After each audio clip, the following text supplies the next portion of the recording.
Lahat, purihin po ang Panginoon, pati po sa mga naka-online.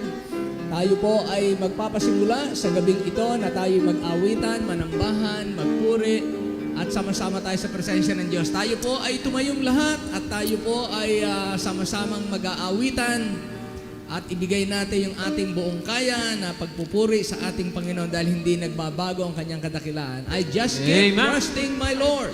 Amen po. Let us sing the song. Awitin natin to. Amen. Ay magtiwala sa Panginoon. All together, sing with us. I just keep trusting my Lord as I walk along. I just keep trusting my Lord and He gives a song.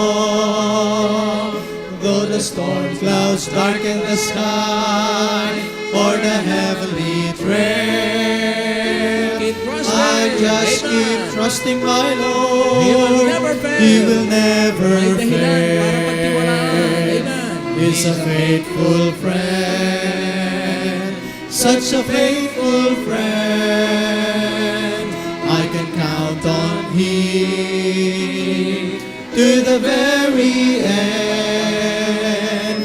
Though the storm clouds darken the sky or the heavenly train, I just keep trusting my Lord. He will never fail.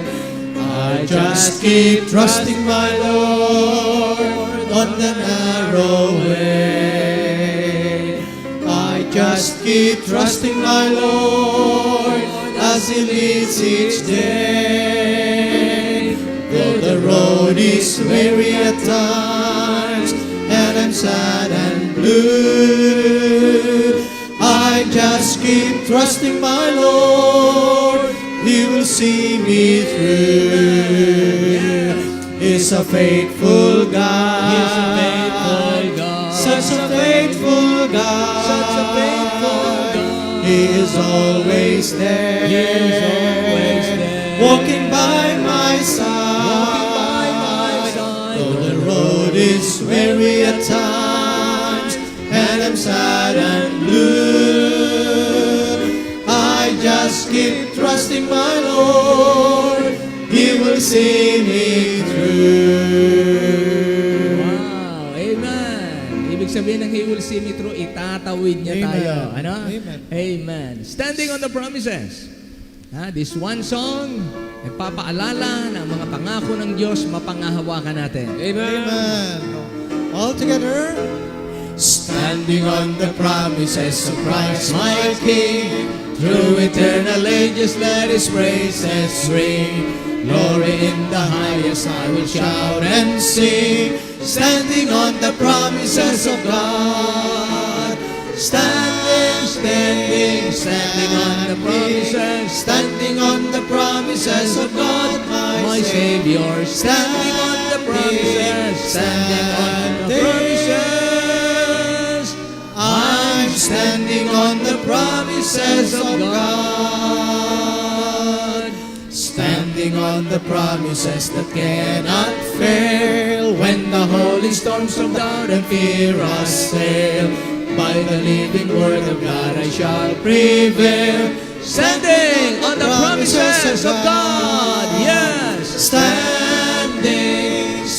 on the promises. Standing on the promises of God, my Savior. Yes. Standing, God is the one who promised. Standing. Wow. Amen. I'm standing on the promises of God. Standing on the promises of Christ the Lord, bound to Him eternally by love's strong cord, overcoming daily with the Spirit's sword. Standing on the promises of God. Standing on the promises. Standing on the promises of God, my Savior. Standing on the promises. I'm standing on the promises of God. Standing on the promises of Christ the Lord, bound to Him eternally by love's strong cord, overcoming daily with the Spirit's sword, standing on the promises of God. Standing on the promises of God, my Savior. Standing on the promises. I'm standing on the promises of God. Last stanza. Standing on the promises that cannot fall, listening every moment to the Spirit's call, resting in my Savior as my all in all, standing on the promises of God. Wow, amen. Standing on the promises. Standing on the promises of God, my Savior. Standing on the promises. Standing on the promises. I'm standing on the promises of God. Amen. It's so sweet to trust in Jesus. Amen. Merong kapayapaan, pag tayo nakapagtiwala. Everyone. Tis so sweet to trust in Jesus, just to take Him at His word, just to rest upon His promise, just to know thus saith the Lord. Jesus, Jesus, how I trust Him, how I prove Him o'er and o'er. Jesus, Jesus, precious Jesus, oh, for grace to trust Him more. Oh, how sweet to trust in Jesus, just to trust His cleansing blood, just in simple faith to plunge me neath the healing cleansing flood. Jesus, Jesus, how I trust Him, how I prove Him o'er and o'er. Jesus, Jesus, That precious name and blessed name. oh, for grace to trust Him more. Yes, 'tis sweet to trust in Jesus, just from sin and self to cease, just from Jesus simply taking life and rest and joy and peace. Jesus, Jesus, how I trust Him, how I prove Him o'er and o'er. Jesus, Jesus, precious Jesus, oh, for grace to trust Him more. I'm so glad I learned to trust Thee, precious Jesus, Savior, friend. And I know Let us learn that to Thou trust art Him. with me, Amen. will be with me to the end. Jesus, Jesus, how I trust Him, how I prove Him o'er and o'er. Jesus, Jesus, precious Jesus, oh, for grace to trust Him more. Amen. Bago natin awitin yan, tayo po'y mananalangin. Brother Elmer. Pangunahan mo tayo, Brother Toto. Sa pangambungad na panalangin, bago po natin awitin yung God answers prayer. Nalangin po tayo. Dakila at mapagpalang Diyos, makapangyarihan sa lahat. Maraming salamat po sa araw nito na pananalangin. Yes po. Po kami sa bahay-sambahan nito para kami po ay dumulog sa inyo at ibigay ang mga kahilingan ng bawat isa. Salamat po sa magandang araw, sa buong maghapon na kami po yung iningatan at ang mga kapatiran po namin na nasa daan. Yes po po. sila ay hatid ng ligtas dito at sa mga hindi po makakarating, mga kasama namin online. Amen. Bless po sila at maging ang mensahero ngayong gabi gagamitin niyo po, Panginoon, ay bigyan niyo po ng talino sa pagbabahagi ng iyong salita at Yes maging po. kapangyarihan po ang iyong salita, Panginoon, sa gabing ito na maging blessing po sa bawat isa sa amin. Amen. Kaya alala po namin ang sino man may karamdaman sa gabing ito, Panginoon, na naging dahilan para hindi makarating. Ito po silang kalingain, Panginoon. Puhin niyo po ang pagpalang kamay, bigyan ng kagalingan sa anumang karamdaman diadanas nila sa ngayon. Sa gabing ito po, ang buong bahagi ng aming pananambahan sa iyo na tatagubilin, bibigyan niyo po ng kasiglahan ng bawat isa sa pag-awit, magbabasa na yung salita at higit sa lahat sa gagamitin mo, Panginoon, sa gabing ito para magbagahay na magbahagi ng iyong salita. Patawad po sa anumang pagkukulang na nakita mo sa aming buhay, sa aming pananalita, sa aming kilos, sa aming galaw, sa amang kami nagkamali, Yes Panginoon. po. Po kayong linisin at patawarin. At sa iyo namin nagtatagabilin ang lahat, Panginoon, sa gabing ito, binabalik namin sa iyo ang papuri at pasasalamat sa pangalan ni Jesus.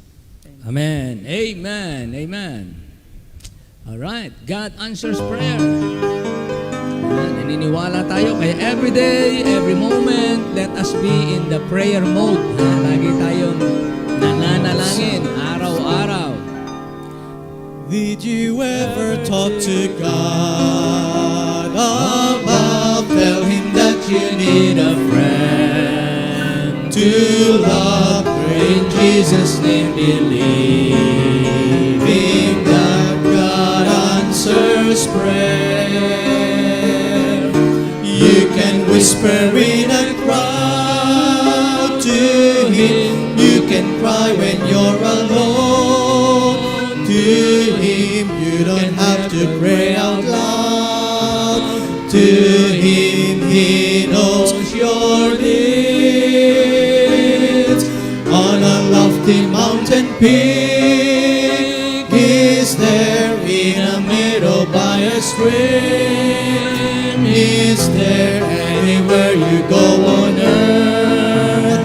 He's been there for always. Have you told Him all your cares and woes every time you leave the field? He knows you can know He'll always hear, and He will answer prayer.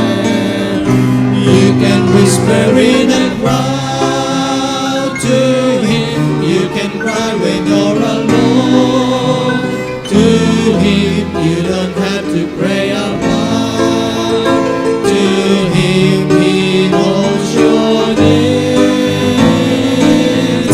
On a lofty mountain peak, He's there in the middle of the field. Anywhere you go on earth, He's been there for always. Find the answer in His word. It's true, you'll be strong because He walks with you. By His faithfulness He'll change you to. God answers prayer.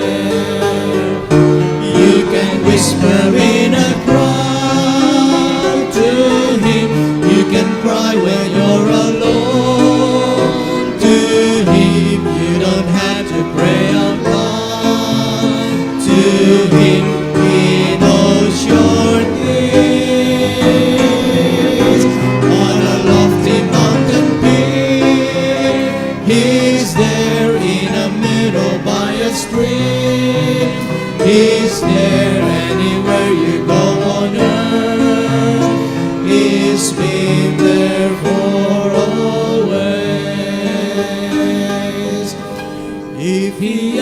yes, it's for the best. If He answers no increase, your faith He will never do mistake. Just wait, God answers prayer. You can whisper in a crowd to Him. You can cry when you're alone to Him. You don't have to pray out loud to Him. He knows your needs. On a lofty mountain peak, He's there in a shadow by a stream. He's there anywhere you wanna run. He's been there for always. Amen. Amen. Tayo po naman ngayon magbabasa ng salita ng Diyos. Alright, Brother Crispin, alika, pangunahan mo. Magsama kayo ni Brother, kayo na dalawa, ni Brother Takutanan. Pastor Takutanan, kayo magpartner ngayong gabi. Exodus 13:1-22. Ha? Natapos na natin ang Genesis, Exodus na, chapter 13. Ha? Amen.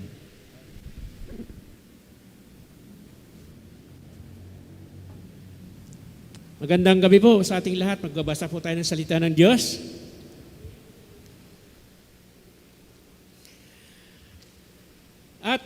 At ang Panginoon ay nagsalita kay Moses na sinasabi, Pagkabanalin mo sa akin ang lahat ng mga panganay, anumang magbubukas ng bahay bata sa mga anak ni Israel, maging sa tao at maging sa hayop ay akin. At sinabi ni Moses sa bayan, alalahanin ninyo ang araw na ito na inaalis ninyo sa Ehipto sa bahay ng pagkaalipin, sapagkat sa hamagitan ng lakas ng kamay ay hinango kayo ng Panginoon sa dakong ito, walang sino man kakain ng tinapay na may libadura. Sa araw na ito ay umalis kayo ng buwan ng Abib.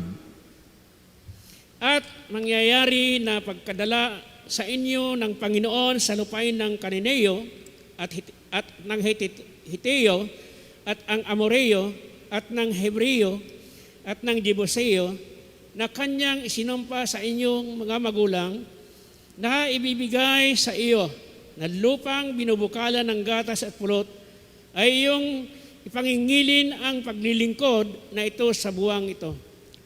7 araw nakakain ka ng tinapay na walang libadura, at sa ika-7 araw ay magiging isang kapistahan sa Panginoon. Tinapay na walang libadura ang kakanin sa loob ng 7 araw, at huwag makakakita sa iyo ng tinapay na may libadura, ni makakakita ng libadura sa iyo sa lahat ng iyong mga hangganan. At sasaysayin mo sa iyong anak sa araw na yaon na iyong sasabihin, dahil sa ginawa ng Panginoon sa akin nang ako'y umalis sa Ehipto.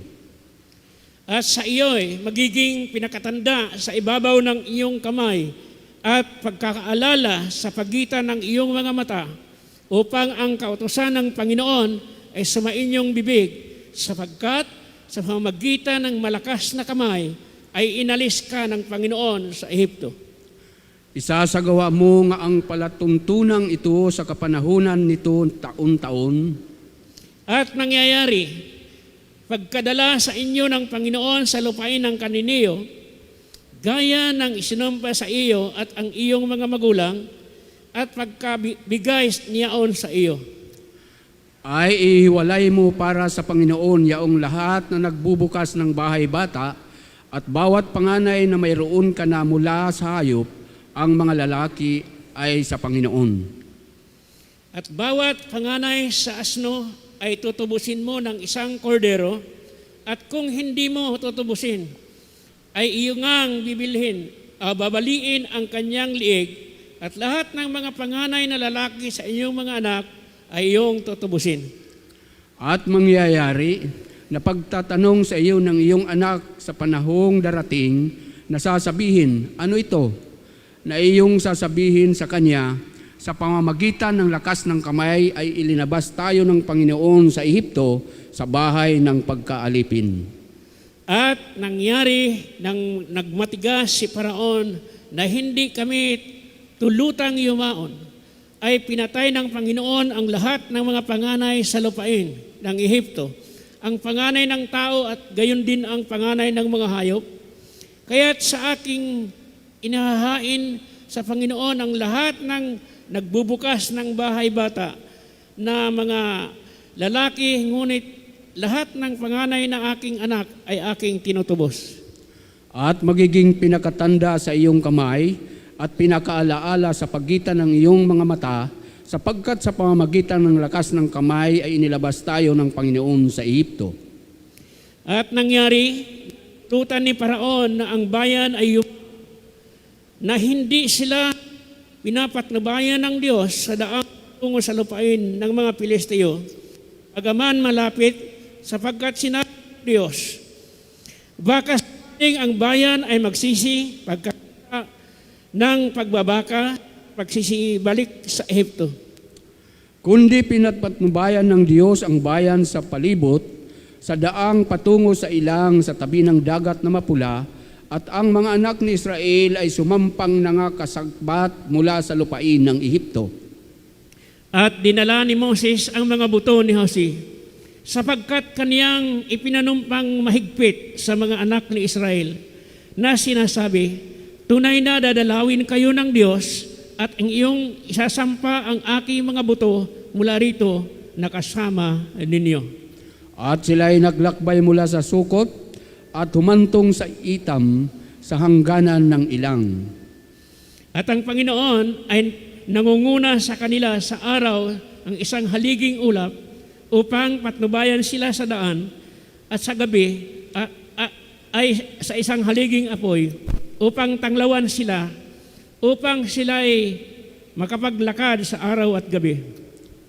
Ang haliging ulap sa araw at ang haliging apoy sa gabi ay hindi humihiwalay sa harapan ng bayan. Maraming salamat sa pagbabasa ng salita ng Diyos. Kaupo na po tayo.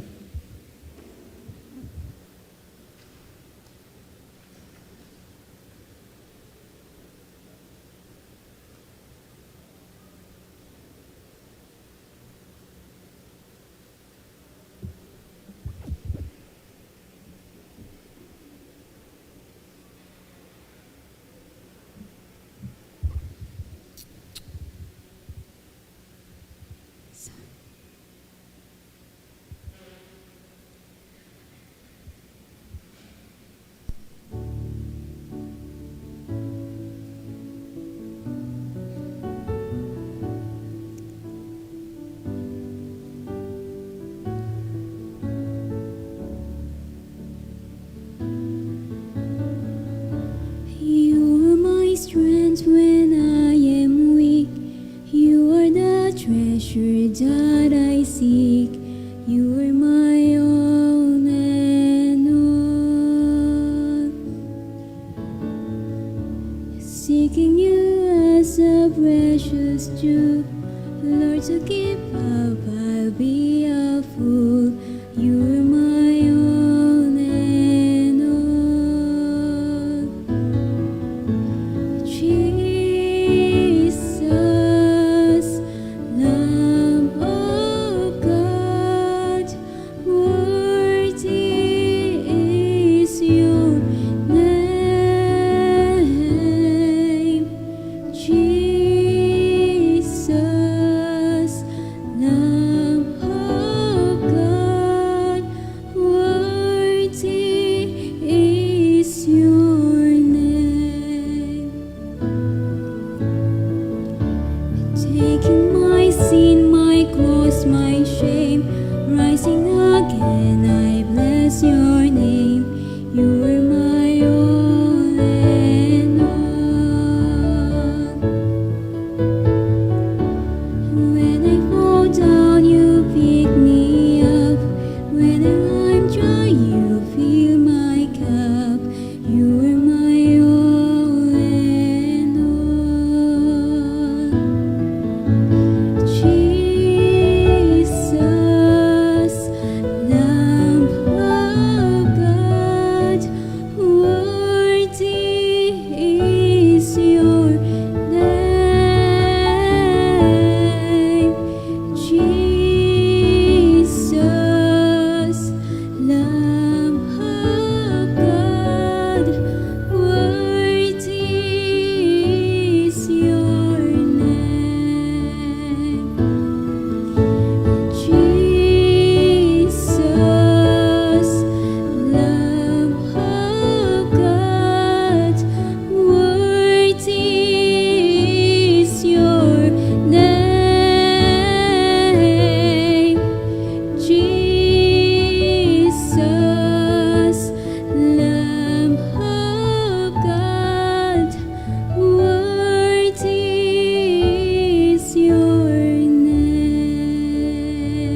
Amen, amen. Tayo po ay tumayo. Buksan po natin ating Bible sa John chapter 14 and verse 6. Para po ang ating oras ay ating magugol dahil marami po tayong talataan na ibig ko pong buklatin at tunghayan sa gabing ito. John chapter 14 verse 6. Isa lang ba ang daan patungo sa langit? Ito po ang ating pag-uusapan ngayong gabi na mensahe. Iisa lang ba ang daan patungo sa langit?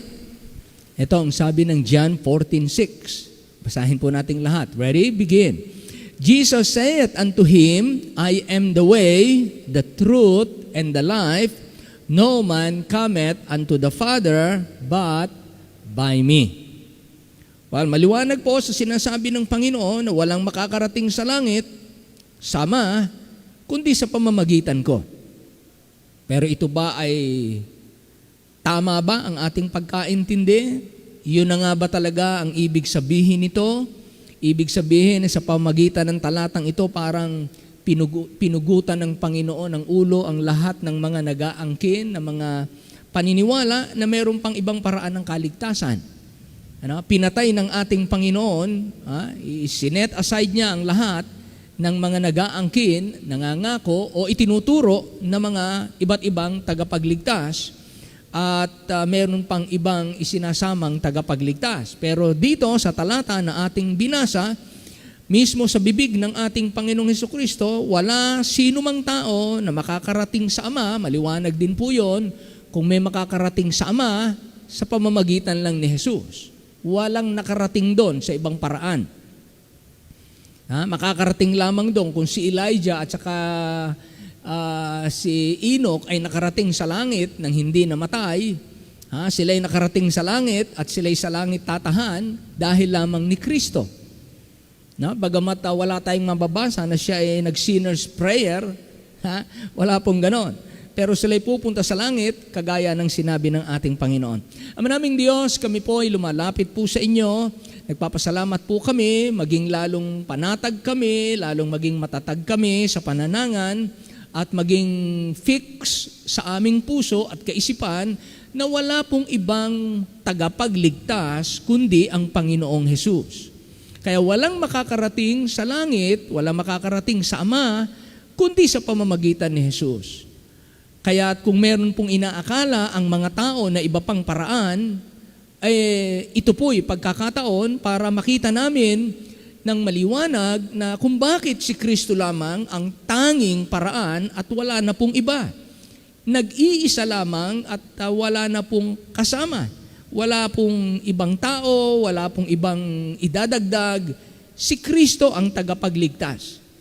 Kaya kami po ay gabayan mo sa sari-saring aral na pwedeng madinig ng inyong mga anak, kami po'y ibilang mo ang Christ Baptist Church sa isa sa mga simbahan na hindi natitinag ng aming paniniwala sa aming maliwanag ng tinanggap sa iyo na walang ibang tagapagligtas kundi ikaw at walang ibang makakarating sa langit kundi sa pamamagitan mo lamang. Patnubayan mo po kami, dalangin namin ang lahat ng ito sa pangalan lamang ng aming Panginoong Hesus. Amen. Amen. So, makakaupo na po tayo. Amen. Hindi ba makitid ang ating pag-iisip at paniniwala bilang mga Kristiyano sa tuwing aangkinin natin na sa pagpunta sa langit, wala nang ibang paraan. Hindi totoo yung kanya-kanyang daan or every road leads to Rome. Sabi nila, yung lahat ng ginawa noon, nung unang panahon, ng time ng Roman Empire, every road leads to Rome. Pero hindi po totoo yun sa langit, na lahat ng paraan ay papunta sa langit. Kaya nga sinabi mismo ng ating Panginoon na hindi lahat ng nagsasabi sa akin, Panginoon, papasok sa langit. At sinabi rin ng Panginoon na yung mga taong nanghula, nagpalayas ng demonyo, at kung ano-ano pang kanilang ginawang magagandang gawain, at nangaral sa pangalan ng Panginoong Hesus, akala nila papapasukin lang sila sa langit, pero hindi din po sila nakapasok. Kasi nga po, walang ibang paraan ng pagpunta sa langit malibang sa pamamagitan ni Hesus. Kaya hindi po ito kakitira ng isip, hindi rin po pagiging panatiko ang paniniwala. Marami ang nagpakabait ng mga tao sa buong mundo. Kung isipin nyo nga naman mga kapatid, pag kayo pumunta sa iba't ibang panig ng daigdig, maraming taong napakababait. Parang pagkaisipin mo, wow, paano pupunta sa impyerno itong mga taong ito? Talagang mas mabait pa sa akin. Mas mabait pa sa inyo. Pagka nakausap niyo talagang, halimbawa tayo, tumulong tayo. Hinahangad natin, pasalamatan tayo. At pag hindi tayo nagpasalamat, ay tayo medyo nagdaramdam, nagtatampo, naghahanap. Gahanap tayo ng pasasalamat. Pero may mga tao, kagaya ng mga Buddhist, na kapag sila ang gumawa ng mabuti at tinanggap mo yung kanilang tulong o yung mabuti nilang gawa, sila ang magpapasalamat sa iyo. Hindi sila maghahanap na sila ang pasalamatan. Sila ang nagsisikap. Salamat, tinanggap mo yung pagkakataon ako'y makagawa ng mabuti sa iyo. Iba po ang kanilang pananaw. Kaya kung titingnan natin, maaring mas mabait pa sila. Kung bait lang ang pag-uusapan, maaring mas maganda pa yung ginawa nila dahil hindi sila naghahanap na sila'y balikan ng pasasalamat, kundi sila kapag tinanggap mo yung ginawa nila, ay sila pa ang nagpapasalamat. Bakit? Kasi binigyan mo ako ng pagkakataon para ako'y pagpalain at ako'y kalugdan ng aming Diyos na sinasamba. Kasi nakagawa ako ng mabuti. Kaya tignan niyo po, no? Magkaiba ng pananaw, magkaiba ng view. Sabi nga natin, kung 4 plus blank equals 10, anong sagot? 4 plus blank equals 10, anong sagot? 6. Meron pa bang ibang sagot? Meron pa bang ibang sagot? Wala na. Isa lang ang sagot doon. 4 plus blank equals 10. Kahit anong number ang ilagay mo doon, sa dinami-dami ng number, wala pong ibang tatama sa sagot na 10, kundi ang number 6. Kaya hindi po ko mo inaangkin natin na isa lang ang sagot, isa lang ang paraan papunta sa langit, kakitiran ng isip. Hindi po ganon. Hindi po pagiging panatiko. Ito'y pagsasabi lamang ng totoo. Ito'y pagiging precise. Pagiging specific. Pagiging particular. Pagiging, angkop. Yun lang talaga ang sagot dun kadami-daming number. Million, billion, trillion, zillion, at kung ano pa. Infinity. Pero isa lang ang sagot. 6. Ganon. Kaya hindi po kakitiran ng isip yung sinasabi ni Kristo, yun lang talaga ang totoo. Ang pagsasabi ng totoo ay hindi kakitiran ng isip, bagamat ang mga tao ay nagtuturo ng iba't ibang paraan sa iba't ibang relihiyon, at may mga taong talaga namang nagpapakabanal at talagang iniwan nila ang kabihasnan, iniwan nila ang kayamanan, iniwan nila ang kamunduhan, talagang andun lang sila sa kuweba, andun lang sila sa bundok at doon nananalangin at pag may nangangailangan ng tulong, tumutulong sila, and then akyat uli sila sa bundok. Ayaw nila ng mga tao na tapos nakapader sila, nakakulong sila doon, mga monk sila at practice, pinai-improve yung sarili. They try to become perfect in skill, in knowledge, in character, in purity. Tapos sasabihin mo, walang makakarating sa Ama kundi sa pamamagitan ko lamang. Sobra naman yata yan. Nagpakabait nga kami. Hindi nga ginawa ng maraming Kristiyano yan. Kami nga nagpakabait Kung pag-uusapan ay kabaitan, ay mas mabait kami kaysa sa mga Kristiyanong napakarami. Totoo naman. Totoo. Kung sa sakripisyo, mas marami din po sila. Totoo rin. Tinikis nila yung iba, hindi na mag-aasawa. Kahit na marunong pinapatay, sinisikil ang sarili. Ganyan, ano? Kaya may iba't ibang paraan ay tinuro ang mga relihiyon, mga taong nagpapakabanal at nagtatapat sa abot kaya at buong pagsisikap at pamumuhay. Tapos dahil hindi si Kristo ang pinagtiwalaan na makapagliligtas, mapapahamak din ba sila kagaya ng mga taong masasama? Lord, ganito bang yung patakaran? Ibig sabihin, kami nagpakabuti, nagtiis, tumulong sa kapwa, tapos kasama mo kaming ibubulid sa impyerno kasama ng mga pusakal at ng mga taong mga talagang walang kinikilalang batas at sila ang naghari-hari sa buhay. Isasama mo kami sa impyerno. Sana naman, Lord, i-differentiate mo. Sana kaming mga nagpakabuti, nagsikap, meron din. Sabihin mo nang hindi sa kaloob-looban ng langit, pero sa langit din. Sana ganon. Pero hindi ganon Ang sinasabi ng Panginoon, kung hindi si Kristo ang magiging paraan, hindi makakapasok sa langit. Yun ang sinasabi ni Kristo. At hindi po ito kakitira ng isip. Hindi ito pagiging panatiko. Ito'y pagsasabi lamang ng totoo. 10 plus blank equals 4 plus blank equals 10. Pumili na kayo ng lahat ng numero na gusto nyo, negative at positive. Ang pupwede lamang dyan, 6. Amen? Now, sino magsasabi ng totoo? Siyempre, tututo lang mga tao. Meron silang kani-kanilang reason. May kani-kanila silang basis. May kani-kanila silang views, pananaw. Pero sino ang magsasabi ng totoo? Of course, ang nagsasabi lamang ng totoo, ang Diyos. At siya lamang nakakaalam ng katotohanan. Na ito po ang sabi ng Numbers 23:19 para ipakita po natin kung sino ang Diyos ng salita ng Diyos. God is not a man, Numbers 23:19, God is not a man that he should lie, neither the son of man that he should repent. Had he said, and shall he not do it, or had he spoken, and shall he not make it good? So God is not a man that he should lie. Ang Diyos ay hindi tao para siya ay magsinungaling. Ang tao pwede magsinungaling, pero ang Diyos ay hindi. Romans chapter 3, verses 3 and 4. For what if some did not believe? Shall their unbelief make the faith of God without effect? Kung hindi ang tao maniwala sa sinabi ng Diyos, yung bang hindi paniniwala ng mga tao, mababago ba ang katotohanan na sinabi ng Diyos? Hindi. Kapag sinabi ng Diyos kung ano ang katotohanan, yung katotohanan po ay hindi nagbabago kahit na ang mga tao po ay hindi maniwala sa katotohanan ng sinabi ng Diyos. Kaya ang sabi sa verse 4, God forbid. Let God be true, but every man a liar. So kapag ang tao po ay sumalungat sa salita at sinabi ng Diyos, ang tao ay sinungaling at ang Diyos ay tapat. Titus chapter 1 and verse 2. Sabi po rito, in hope of eternal life, which God that cannot lie promised before the world began. God that cannot lie. So kilala po, pinakikilala ng banal na kasulatan, anong klaseng Diyos ang mayroon na tunay na Diyos na buhay, na siyang lumikha ng lahat at siyang Diyos na nagpasulat ng salita ng Diyos, siya ang Diyos na hindi makapagsisinungaling. Hindi siya makapagsisinungaling. At yan ang katumbas, kabaliktaran ng hindi kayang ni Satanas. Hindi siya makapagsabi ng buong katotohanan. Ang Diyos ay hindi pwedeng makapagsinungaling. Si Satan naman hindi pwedeng magsabi ng buong katotohanan.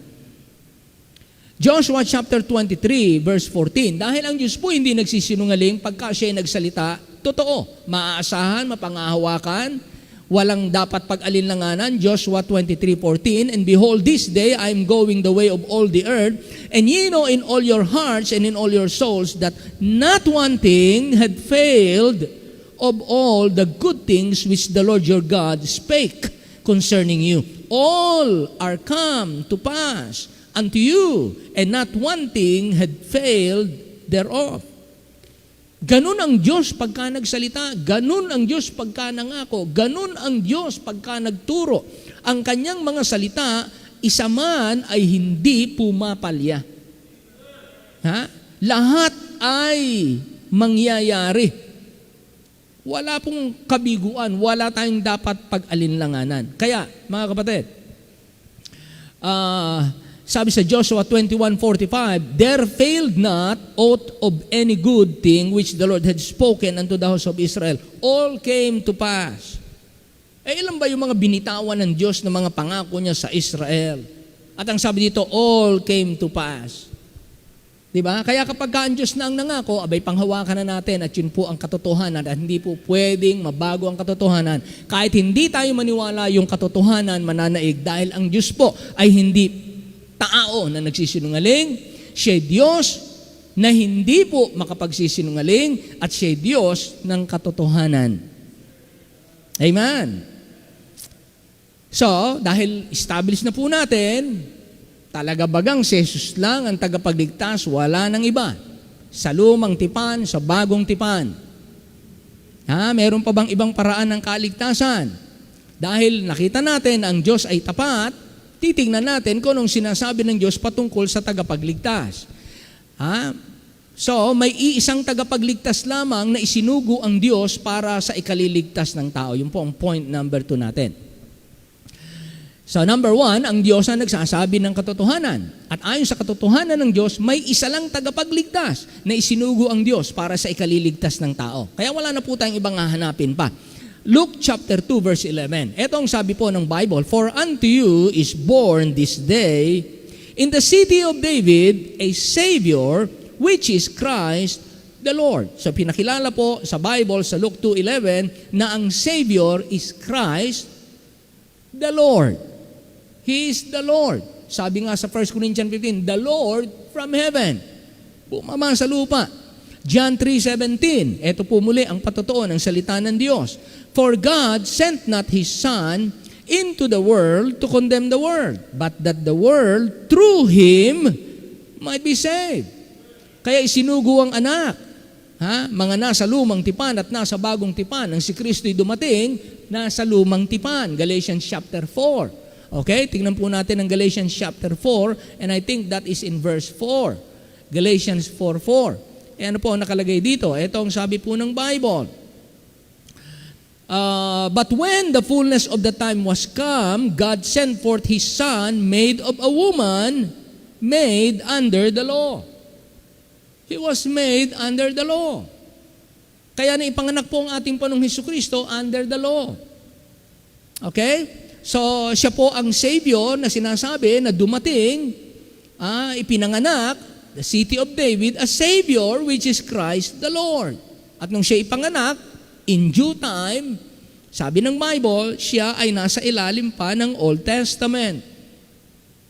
John 3:17, bakit siya isinugo? Para maging tagapagligtas ng buong mundo. Lahat ng tao. Lumang tipan, bagong tipan.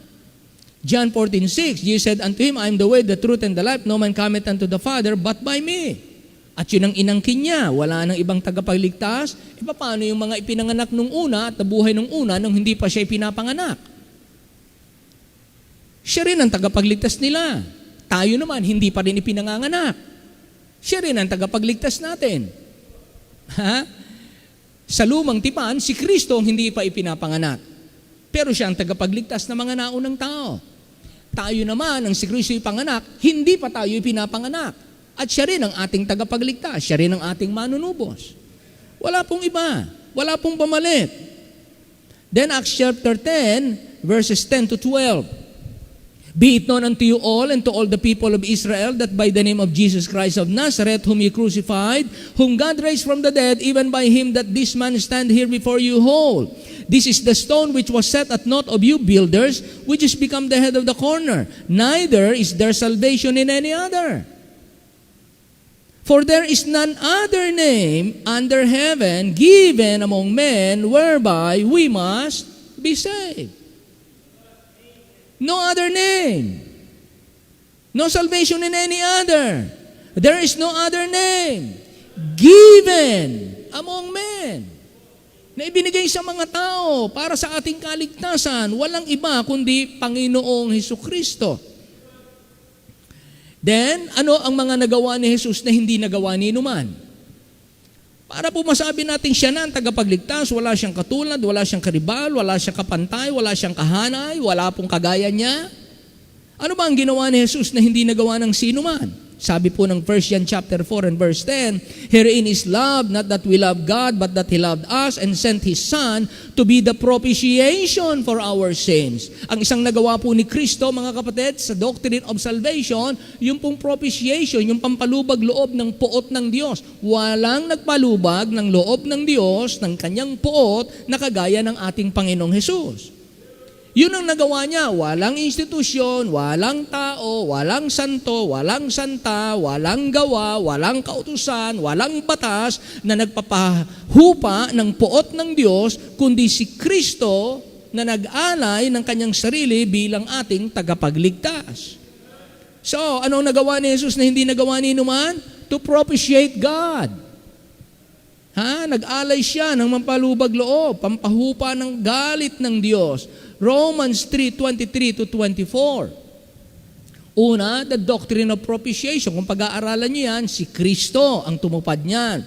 Verses 23-24 and chapter 3 ng Romans, for all have sinned and come short of the glory of God, being justified freely by His grace through the redemption that is in Christ Jesus. Ano pang nagawa ni Kristo na hindi kayang gawin ni inuman? Yung pagtubos sa kasalanan. At nililiwanag ng Bible, siya ang nagpahupa ng galit ng Diyos, siya ang nagbigay ng halagang pambayad, halagang pantubos, ng sabi dito, freely, by His grace, through the redemption that is in Christ Jesus. Na hindi na po natin kukunin lahat ng talata tungkol dyan. Pero yan po'y sapat para makita natin na may ginawa si Kristo at siya lang ang gumawa na walang ibang kayang makagawa.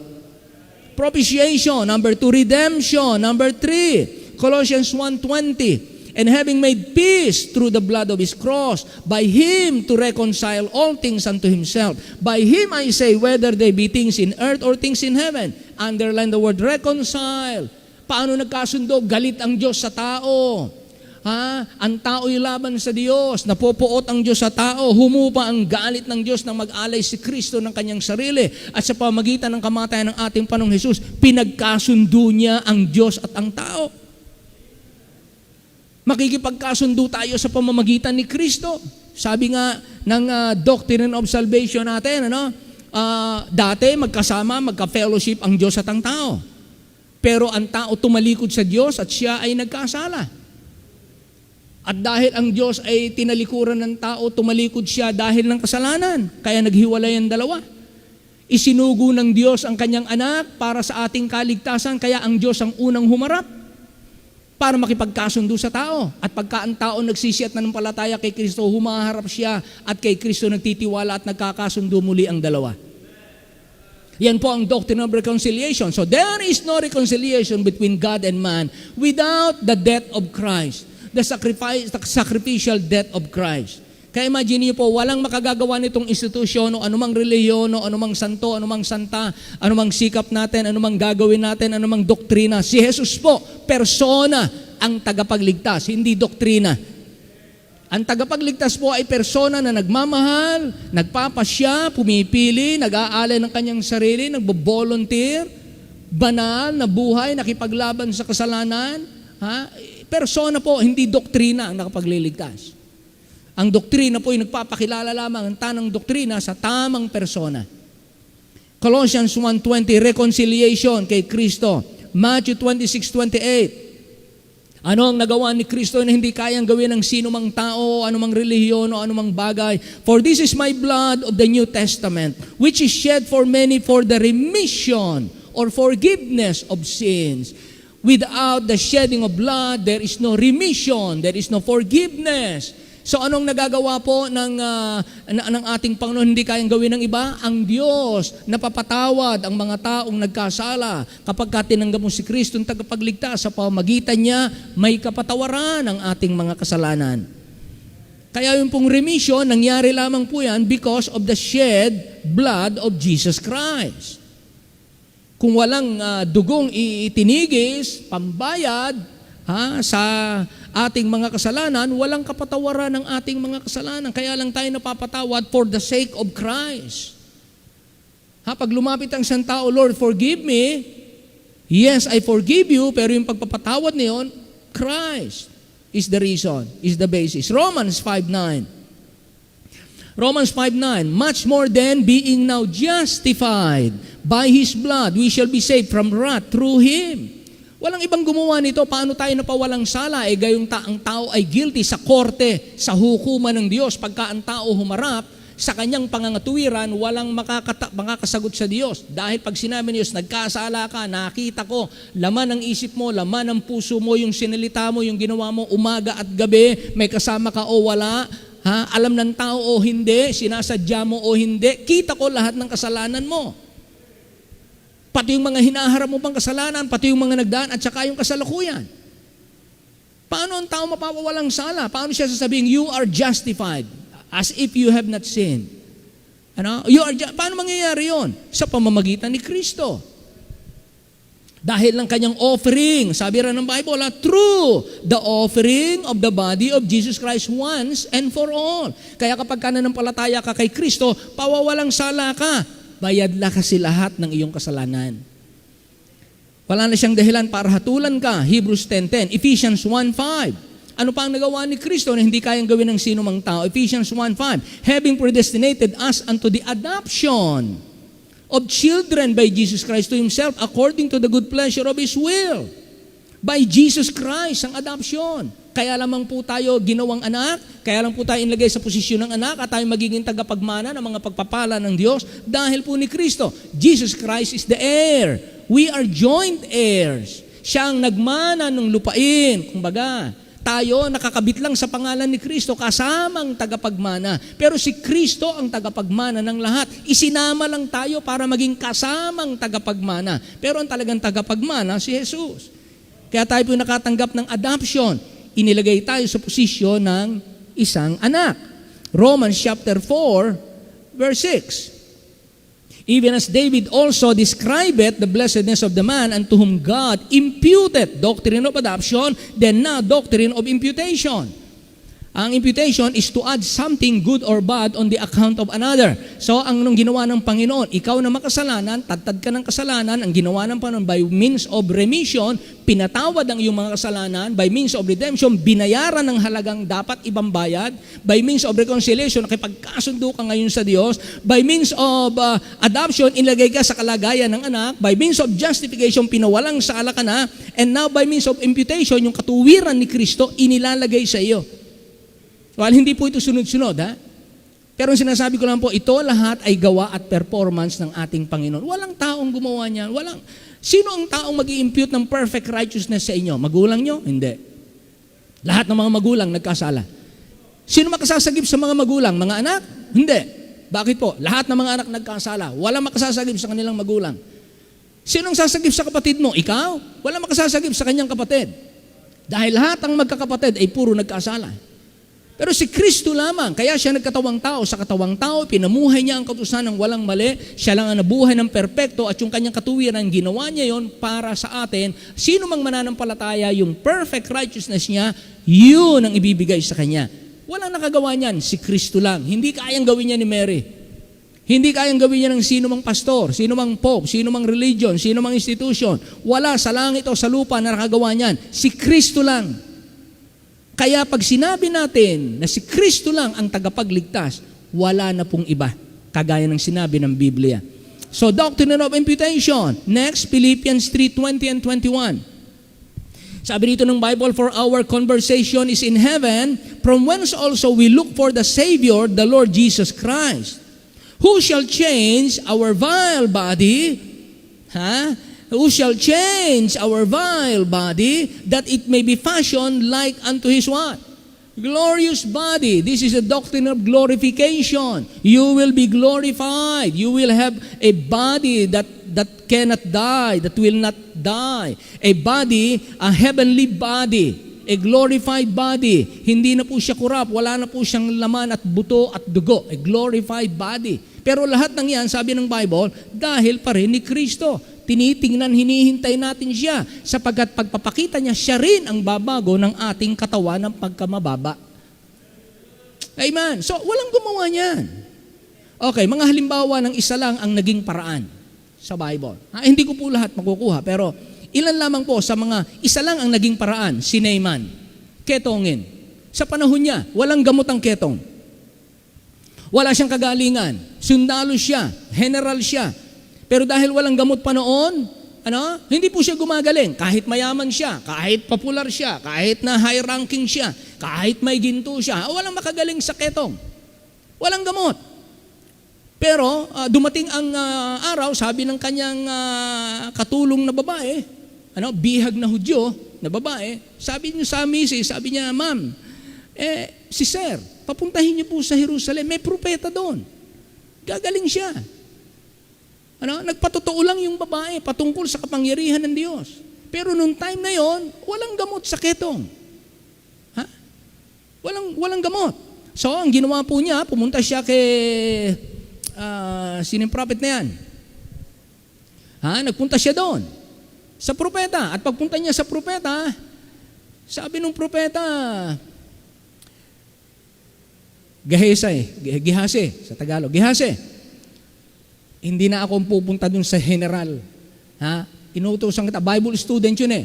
Nasa School of the Prophet, Bible student.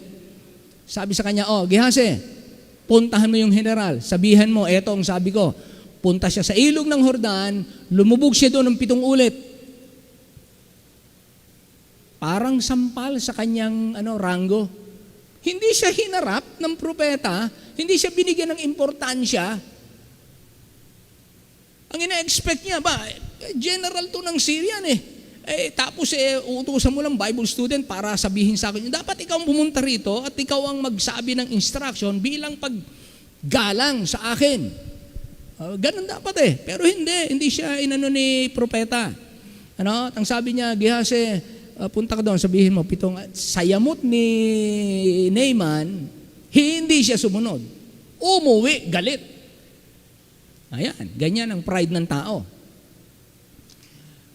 Feeling ng tao, worthy siya ng mga treatment at pag hindi siya tinreat ng gano'n, na masama loob. So, habang pauwi na sila, naglalakad silang ganyan, sabi nung kanyang mga lipores, sabi niya, Sir, bakit hindi niyo subukan? Nagmamalasakit sa kanilang amo. Sir, bakit hindi niyo subukan? Kung sabihin ba sabi ni Naaman, wala. Ba't ako papupuntahin doon sa ilog ng Jordan? Ang dumi ng ilog ng Jordan, marami diyang magagandang ilog. Ba't hindi niya ako doon papuntahin? Bakit doon sa ilog ng Jordan na marumi? Tingnan niyo nga naman, katawa-tawa. Palulubugin pa ako ng 7. Ayaw ko. Sir, kung gusto niyo talagang gumaling, hindi niyo subukan. Subukan niyo na, sir. Subukan niyo. Propeta naman ang nagsabi sa inyo para gumaling kayo. Napahinuhod ang loob. Lumambot ang loob. At ayun, pumunta nga siya and then lumubog siya. 1, 2, 3, 4. Siguro panensilip niya sa kanyang ketong, hindi gumagaling. 5. Ayoko na. Siguro gano'n. Ayoko na, pambira, hindi gumagaling. Sir, 2 na lang. Subukan niyo pa yung 2. Tingnan niyo, mga kapatid, 6. Paglubog niya ng 7, pag-ahon niya, kutis baby siya. Wala yung ketong. Palakpakan yung mga kasamahan niya siguro, Hindi naman nakasulat doon. Imagination na lang. Pero kung kayo ba nakakita ng inyong kasama, mahal nyo, amo nyo, gumaling, miraculous, hindi ba kayo mapapapalakpak? That is the reality. Yeah, wow! Mapapapalakpak kayo. Maaring nagpalakpakan sila, nagbunyi sila. Si Nehemiah, si Naaman, bumalik siya. Pinasalamatan niya yung prophet. Yamot siya nung una. Yamot siya kasi hindi nirespeto yung kanyang pagiging general. Pero ngayon bumalik siya, na-realize niya, hindi pala ang mahalaga ay yung paano ako tinrato. Mahalaga pala paano ang instruction ng Diyos sa Kanya na gawin sa akin. Kaya minsan ikinukubli ng Panginoon ang ating mga kagalakan para subukin ang ating pagpapakababa. Kung kaya ba nating tanggapin na tayo ay ma-humiliate and then you'll still sweet ang iyong spirit. Humble pa rin. So, gumaling po siya, pero walang gamot noon. Isa lang ang naging paggamot sa kanya. Lumublob sa ilog ng Jordan ng 7 ulit. Once lang yun. Isa lang ang paraan. Yun lang. So, hindi pagiging makitid ng isip. Si Moises at ang mga Israelita, hinabol nila Paraon, bundok sa kaliwa, bundok sa kanan, may mga kaaway ng mga higante dyan. Ganyan. Nasa harapan nila ang dagat na pula. Isa lang ang paraan para sila makatakas kay Paraon. Dumaan sa dagat. At isa lang ang naging daan. Ay biruin niyo po yan. Milyon sila. Mahigit 2 milyon. Tatawid, tatakas para hindi makuha ni Paraon. Gumawa ang Diyos ng himala. Pinati niya ang ilog na pula. At ginawa ng Diyos na sila makarating sa dakong iyon. Na walang ibang daan kundi hatiin ang dagat na pula upang hindi akalain na ang Diyos, upang hindi akalain na hindi Diyos ang may gawa. Para lalong maging maliwanag na hindi ito magagawa ng tao, ito'y gawa ng Diyos sa tao. Amen. So isa lang yon, Moises at Israelita. Yung babaeng dinudugo sa Bible, sa loob ng 12 taon, hindi gumagaling at naubos na ang pera sa pagpapagamot. Lahat na ng doktor na pwede niyang puntahan nung siya may pera for 12 years, walang makapagpagaling sa kanya. Patuloy siyang dinudugo. At ang sabi rin, walang makapagpagaling sa kanya at nangaubos na ang kanyang pera. Sabi rito ng Bible, and a woman, Luke 8:43, and a woman having an issue of blood 12 years, which had spent all her living upon physicians, neither could be healed of any.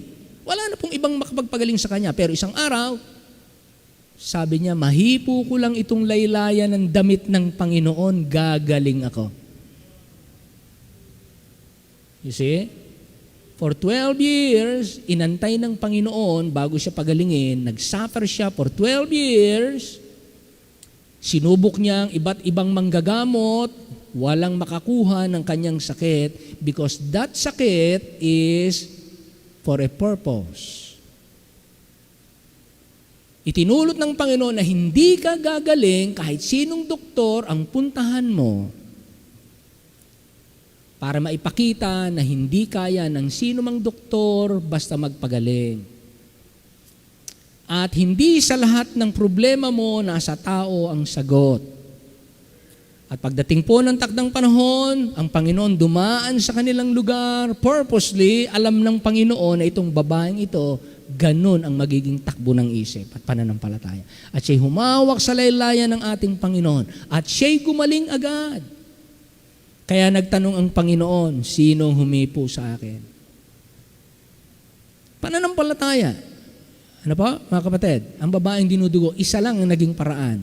Si Noah at ang kanyang pamilya at ang maraming klase ng hayop. Di ba?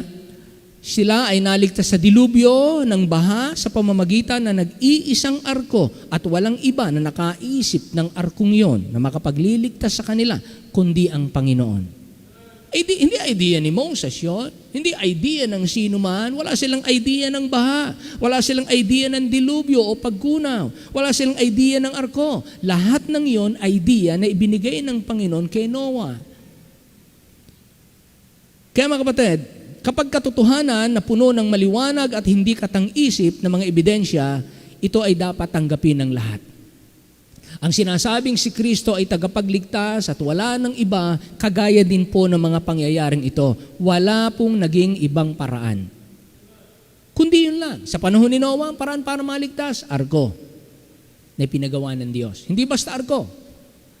Kasi kahit gumawa kayo ng inyong arko, hindi rin kayo mabubuhay. Kapag hindi kayo iingatan ng Diyos, yung arko na yan masisira. Pero dahil ang Diyos ang nag-iingat sa kanila, yung arko nag-survive. Now, bakit hindi na pagaling ng mga doktor yung may sakit? Hindi niloloob ng Diyos. So, ibig sabihin, kapag ang Diyos tumingin at nilapatan ng doktor mula sa kanyang karunungan na ito ang gamot at gumaling, kinasihan kayo ng Diyos. Kinasihan ng Diyos yung tao, pati yung naglapat ng gamot. Ginagamit niya.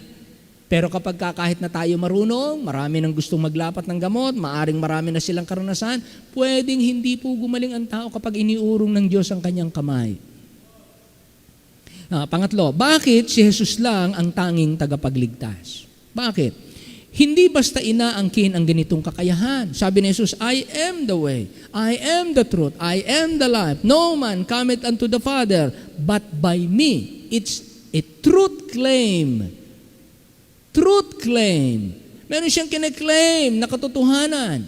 No? Itanggi man ng mundo, itanggi man ng mga reliyon, itanggi man ng kanyang kalahi. The truth that he claimed cannot be broken. Kaya hindi basta inaangkin ng ganitong kakayahan. Ay, yabang mo naman. Kaya mo ba yan? Ha? Yabang mo naman. Sasabihin mo, ikaw lang, bakit? Wala na bang ibang pwedeng magmahal? Wala na ba ibang pwedeng magmalasakit? Wala na ba ibang pwedeng may kakayanan na magligtas?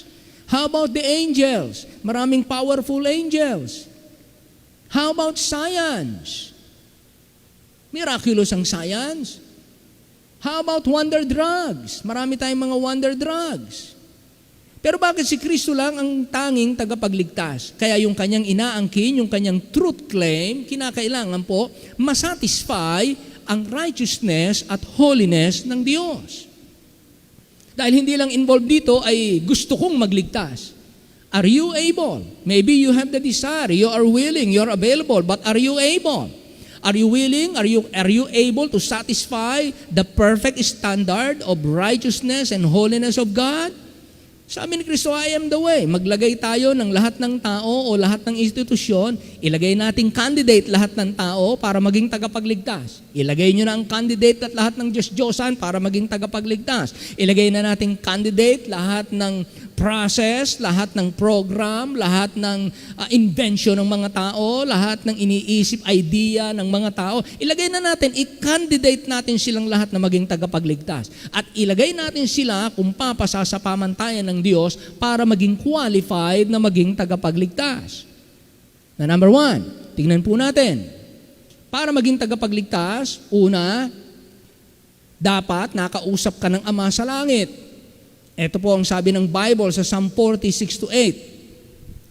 Sacrifice and offering thou didst not desire, mine ears hast thou opened, burnt offering and sin offering hast thou not required.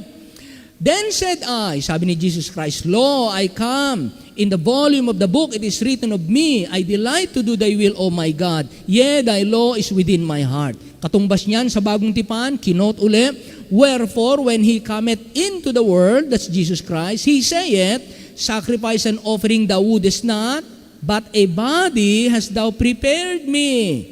In burnt offerings and sacrifices for sin thou hast had no pleasure. Then said I, sabi ni Jesus Christ, then said I, Lo, I come in the volume of the book. It is written of me to do thy will, O God. Above, when he said, above, sa langit po ito, above when he said, sacrifice and offerings and burnt offerings and offering for sin, thou wouldest not, neither has pleasure therein which are offered by the law. Nang sabihin ng Diyos sa langit na hindi ako nalulugod sa ginagawa ng mga taong panambahan at mga paghahain, hindi ako natutuwa, dahil nakikita kong puro na lang routine, puro na lang parang habit na lang, wala na sa puso ang kanilang ginagawa. Then sabi sa verse 9, then said he, Lo, I come to do thy will. Ako, Ama, ang gagawa ng iyong kalooban. Volunteer si Kristo. Hindi siya pinilit. Hindi siya pull-matic, hindi siya hinila. Hindi siya push-matic, hindi po siya itinulak. Siya ay automatic, self-starting. Sabi niya, then said he, Lo, I come to do the will of God. He taketh away the first, that he may establish the second, by the which will we are sanctified through the offering of the body of Jesus Christ once and for all. Kaya si Kristo ang karapat-dapat sapagkat si Jesus ang kausap ng Ama sa langit na magsasagawa ng ating ikaliligtas. Sila magkausap sa langit. Siya ang magsasagawa ng ating ikaliligtas. Pangalawa, sino lamang ang sinugo ng Diyos para magkaroon ng karapatang magligtas? Yun lang ang pwedeng magligtas. Bakit si Kristo lang ang pwedeng maging tagapagligtas? Sapagkat siya lamang ang kausap ng Ama na siya ang gagawa ng ating ikaliligtas. Pangalawa, siya lamang ang sinugo ng Diyos upang magkaroon ng karapatang magligtas. John 3:17. Sinugo ng Ama ang anak, hindi para hatulan ng sanlibutan, kundi upang ang sanlibutan ay maligtas sa pamamagitan niya. Isinugo ng Ama ang anak. So, ibig sabihin, kung ikaw ay sent out ng proper authority, now you have the proper authority to execute your duty as a Savior. Yung iba, ay gusto ko rin iligtas ang mga tao. Well, gumagawa kayo ng mga bagay na wala kayong otoridad. Hindi kayo sinugo. Parang pulis. Kung kayo ay nagpupulis-pulisan, magsusot kayo ng uniforme ng pulis, manghuhuli rin kayo, meron kayong peke na tsapa, peke kayong lisensya, baril ninyo ay, illegal. Pagka nakilatis ka na ikaw, huli ka. Bakit? Wala kang authority. Kaya sino lamang sinugo ng Diyos upang magkaroon ng karapatang magligtas? Si Jesus, yung anak ng Diyos. Sino ang may banal na dugo na walang dungis ng likas ng makasalanan kay Adan? Sino lang ang tao na pwedeng maging tagapagligtas? Ang pwede lang magligtas ay yung taong walang kasalanan. Lahat ng tao nagkasala. So, ang bawat isa mananagot sa kanyang kasalanan, hindi ko pwedeng panagutan ang kasalanan ng iba dahil meron akong pananagot ang kasalanan ko. Hindi rin ako pwedeng panagutan ng iba dahil meron din silang pananagot ang kasalanan nila. Amen? Si Kristo, wala siyang kasalanan, wala siyang pananagutan sa kanyang sarili, pwede siyang managot para sa iba. Kaya sino lamang may banal na dugo na walang dungis na likas na makasalanan mula kay Adan? Sabi ng Bible, si Jesus ay virgin birth. The second Adam, ikalawang Adan. Sabi sa 2 Corinthians 5:21, who knew no sin. Walang kasalanan. Kaya siya lamang po ang qualified na maging tagapagligtas. Ilagay mo na lahat, si Buddha, si Muhammad, si Allah, kung sino man yung mga sinasabi ng mga tao, kahit ilagay pa natin yung mga, kung sino-sino mga anghel at wala na pong ibang Diyos. Kahit ang mga Diyos ng mga una ng Greek mythology, wala pong nag-angkin ng banal na dugo. Si Kristo lamang yan, na hindi lamang banal na dugo, kundi talagang nabuhay bilang tao dito sa lupa. Sino ang nabuhay ng perpektong pagsunod sa kautusan at hindi nagkasala kahit minsan? Hebrews 4:15, si Jesus lang yan. Kaya siya lang po ang qualified na maging tagapagligtas. Sino ang nagpasan ng lahat ng kasalanan at naghandog ng sarili para sa ating katubusan? Si Jesus lang yan. Wala na pong iba.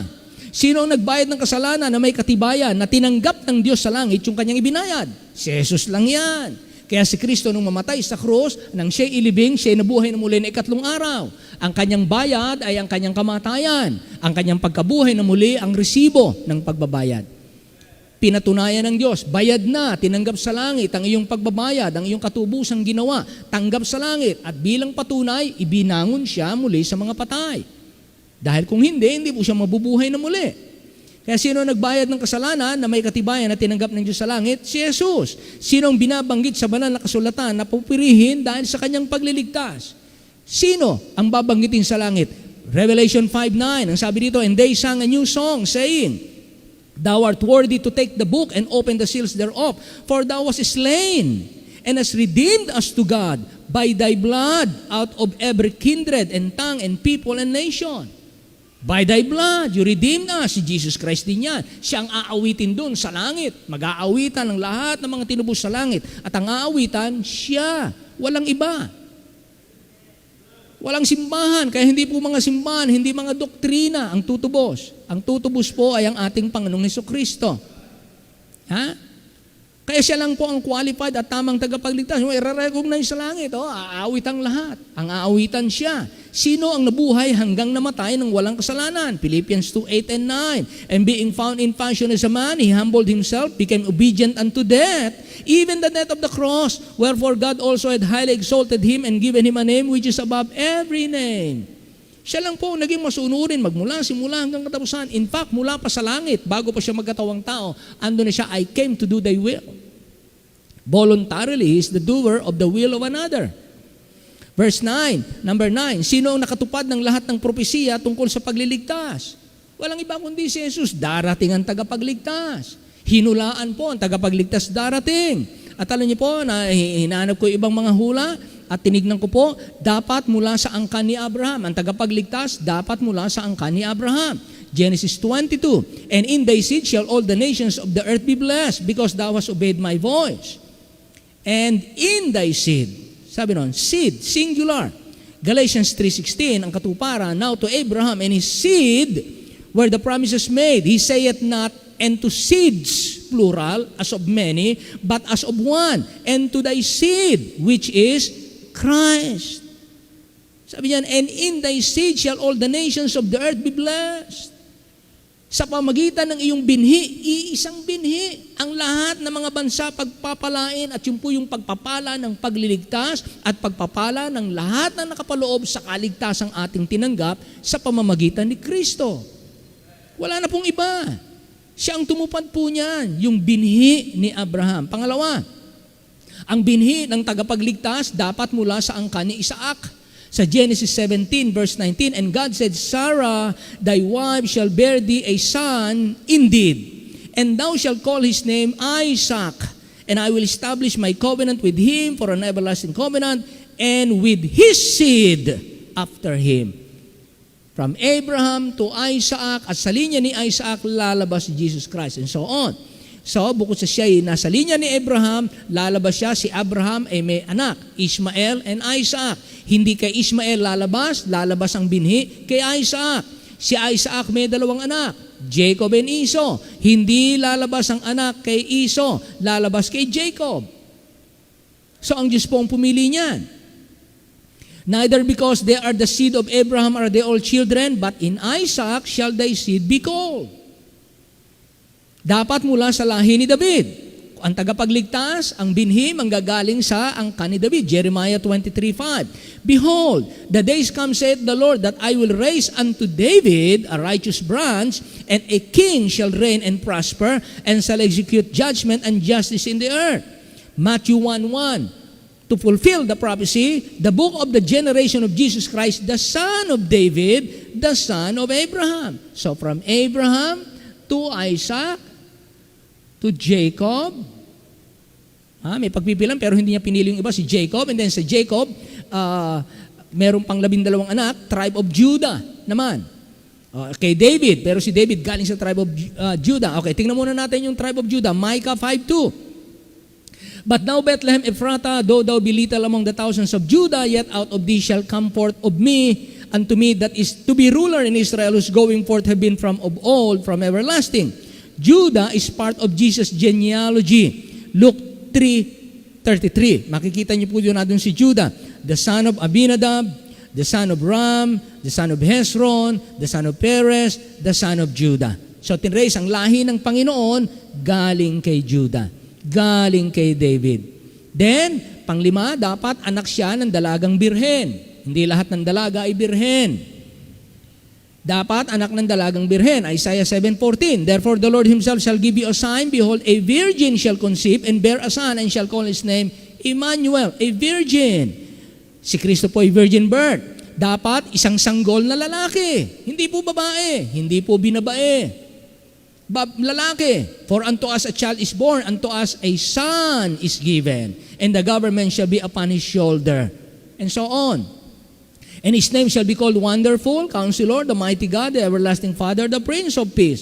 Isang sanggol na lalaki ang magiging tagapagligtas. Dapat isisilang sa Bethlehem.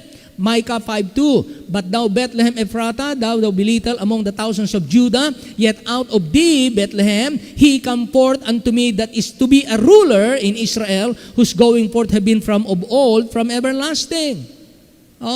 Ipapanganak sa Bethlehem, pati yung lugar na pinagpanakan. Ano ang gender ng ipapanganak na tagapagligtas? Kaninong lahi, kaninong anghang, kaninong lipi, hanggang makarating kay Abraham. Number 8, dapat tatangkaing patayin yung sanggol na yon. Jeremiah 31:15. Thus saith the Lord, a voice was heard in Ramah, lamentation and bitter weeping, Rachel weeping, for her children refused to be comforted for her children because they were not. Pinagpapatay ang mga sanggol, di ba? Noong time ni Herod, pinagpapatay niya ang mga sanggol, 2 years old pababa. Bakit po? Hinahanap niya yung sanggol na isinilang na hari ng Israel. Nang hindi bumalik yung mga wise men sa kanya, sabi niya, anong edad kaya nung bata? Ayon sa ay ganito. Anong lugar? So pinapatay niya ang mga sanggol doon. Pinaubos niya ang mga sanggol na lalaki.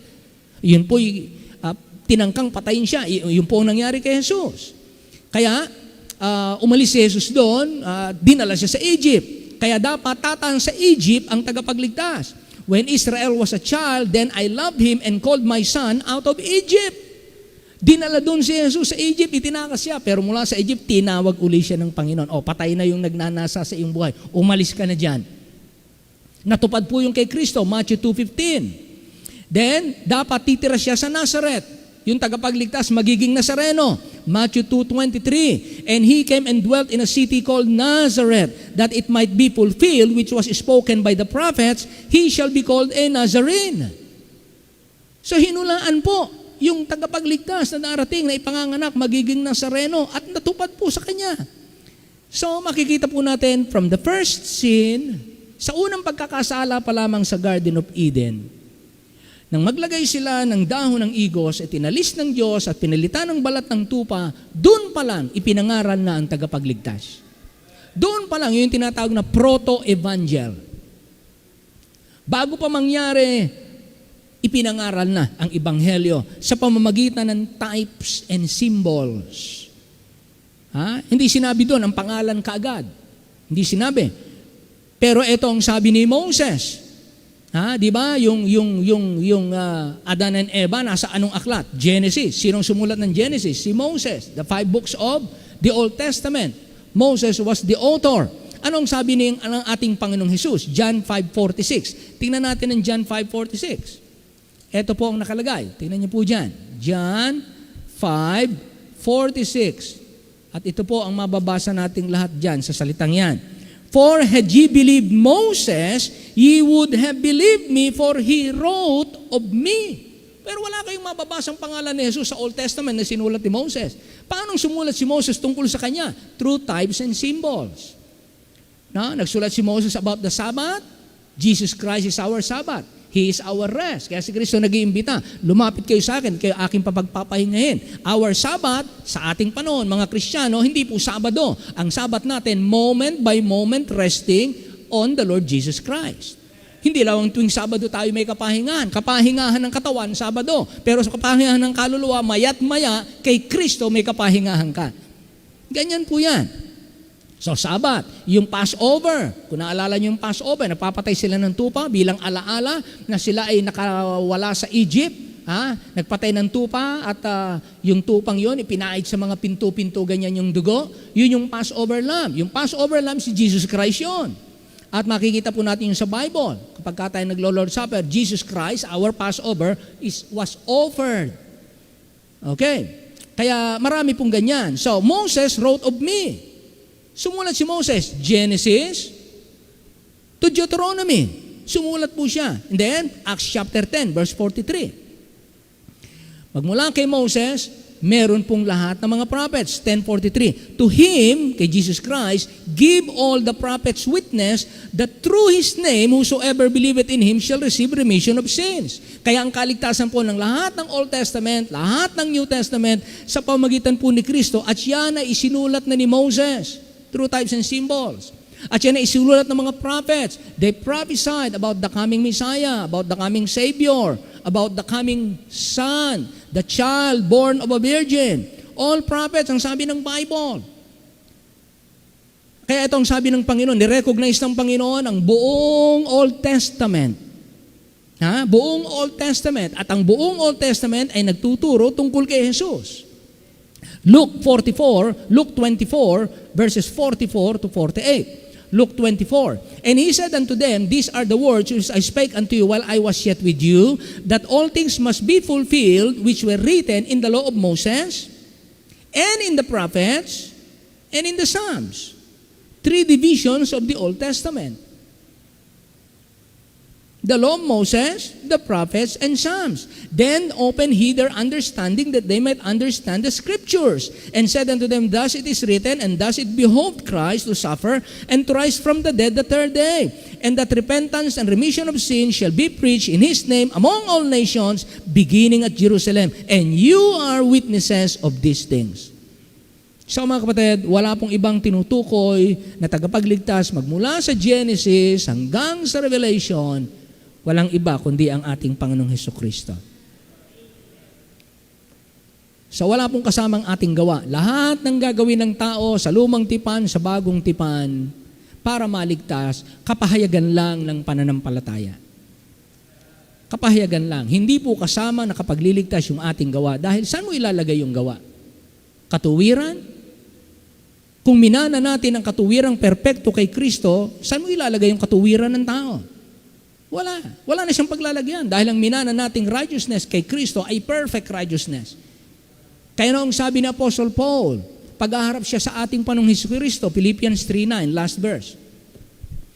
Last verse, tingnan po natin. Naalala ko lang po itong Philippians 3:9. Okay?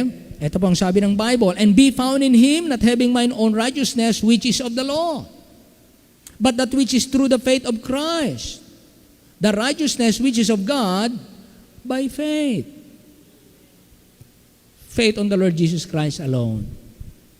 Wala pong kasamang gawa natin. Yung ating gawa ay expression kung talagang tunay kang nanampalataya, parang taong buhay. Kung ang tao buhay, gumagalaw, humihinga. Amen? Pero minsan, hindi gumagalaw, pero buhay. Meron bang buhay na hindi humihinga? Di ko alam. Pero hanggang dyan pa ang kaluluwa, hindi pa siya patay. Maaaring siya clinically dead, pero hindi pa siya patay. Pwede siyang i-revive. Sabi niya, nag-flat na ang inyong heart rate mo, heartbeat mo, nag-flat na. Wala na, patay ka na, ni-revive ka namin. Bakit nare-revive? Doon pa yung kaluluwa. Pag wala ng kaluluwa, hindi na yun ma-revive. Ama naming Diyos, salamat po ng maraming sa inyo sapagkat ikaw po ang tanging tagapagligtas, wala kang katulad, walang nakagawa ng iyong ginawa, walang nag-angkin ng iyong inaangkin, at walang may karapatan na kagaya ng iyong karapatan. Walang pinakikilala ang Bible kundi ikaw. Kaya kung kami ay nangaligtas sa pamagitan mo, mahalin ka namin, mahalin namin ang katotohanan, mahalin namin ang simbahang ito na nagtuturo sa amin ng katotohanan, ipakita namin ang mabuting patotoo, hayaang makita ng mga tao na si Kristo ay mahalaga. Hindi po siya kasing halaga ng pera, hindi po siya kasing halaga ng pahinga, mas mahalaga siya sa lahat ng ito. Salamat po sa gabing ito na kami po'y narito, binigyan mo ng pagkakataon at nawa po patuloy nyo kaming makita na ganito. Nawa patuloy nyo makita ang inyong mga anak na nagpapahalaga sa iyo, makita mong nagpapahalaga at naririto.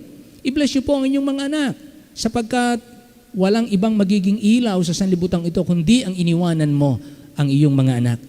Ang iyong mga simbahan na tapat. Pagtibayin niyo po ang bawat isa sa amin. Maraming salamat po dahil walang ibang nakapagligtas sa amin kundi ikaw at ikaw ang aming pupurihin at paglilingkuran at dadakilain habang kami nabubuhay at naghihintay sa iyong pagbabalik upang makapiling mo magpakailan-kailan paman. Salamat po ng marami sa biyaya mo sa bawat isa sa amin. Muli po, pinupuri ka namin.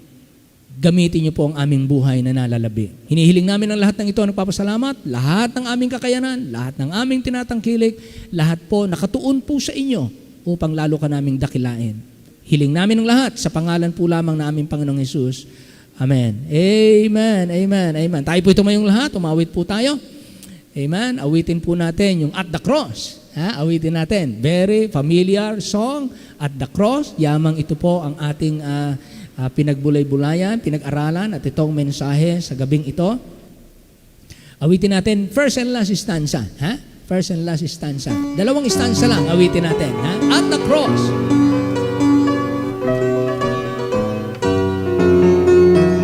Everyone, sing with us. Alas, and did my Savior bleed, and did my Savior die?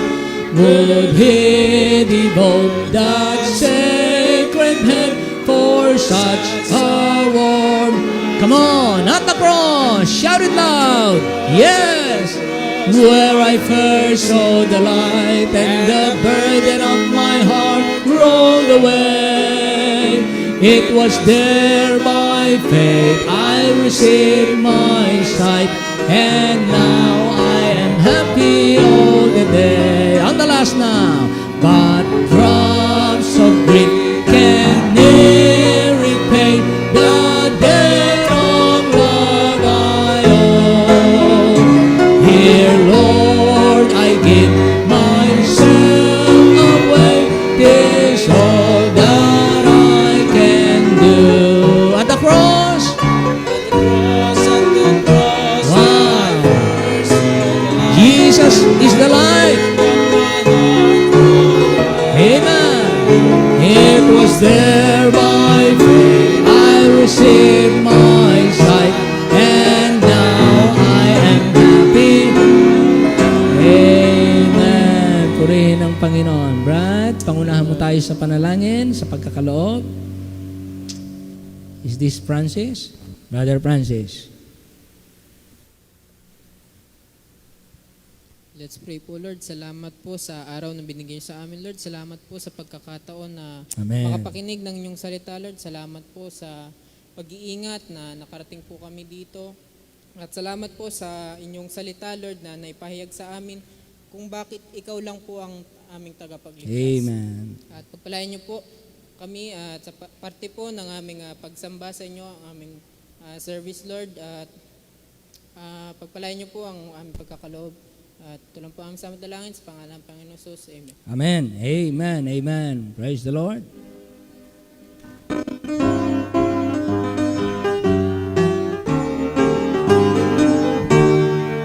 Would you be free from the burden of sin? There's power in the blood. Power in the blood. Daily His praises to sing. There's wonderful power in the blood. There is power, wonder-working power in the blood of the Lamb. There is power, wonder-working power in the precious blood of the Lamb. pride. Would you be free from your passion and pride? There's power in the blood. Yes. In the blood. For a cleansing to Calvary's side. There's wonderful power in the blood. There is power, wonder-working power in the blood of the Lamb. There is power, wonder-working power in the precious blood of the Lamb. Manaming Diyos, salamat po sa dugong natigis. Salamat sapagkat ikaw ang tanging tagapagligtas na ipinahayag mula sa banal na kasulatan, isinugo mula sa langit, ipinahayag ng iyong mismong mga propeta, mga apostol, at mismo sa iyong bibig. Inangkin mo ang katotohanan hindi ang kayang angkinin ng sino man. At sa pamagitan ng iyong pamamahayag na ito ng katotohanan, iyong isinawala ang lahat na nag-aangkin at nag-aakala na sila'y pwedeng makapagligtas. At pinagtitiwalaan ng mga tao dahil naniniwala ang mga tao. Dalangin namin, maibaling maituro namin ang mga tao sa iyo dahil walang ibang makagagawa at walang ibang may qualification, walang ibang nakatugma at nakatugon sa mga hula at mga katangian ng pagliligtas maliban sa iyo lamang. Salamat po ng marami. Tulungan niyo po na mahalin ka namin lalo ka naming paglingkuran, lalo ka naming pagtapatan. Tulungan niyo po kami, magaya ng sinabi po ng isang awitin, iwanan ang sanlibutan, tunguhin ang pagsunod sa iyo. And though no one joins me, still I will follow. Bless niyo po inyong mga anak sa pagwahiwalay. Salamat po sa inyo sa pangalan po ng aming Panginoong Hesus. And all the people say amen. Amen. Salamat po sa lahat, pati maging mga anak ka online. Share niyo po ang mensahe, pakinig niyo sa inyong mga kaibigan ng kaligtasan tanging kay Jesus. Amen.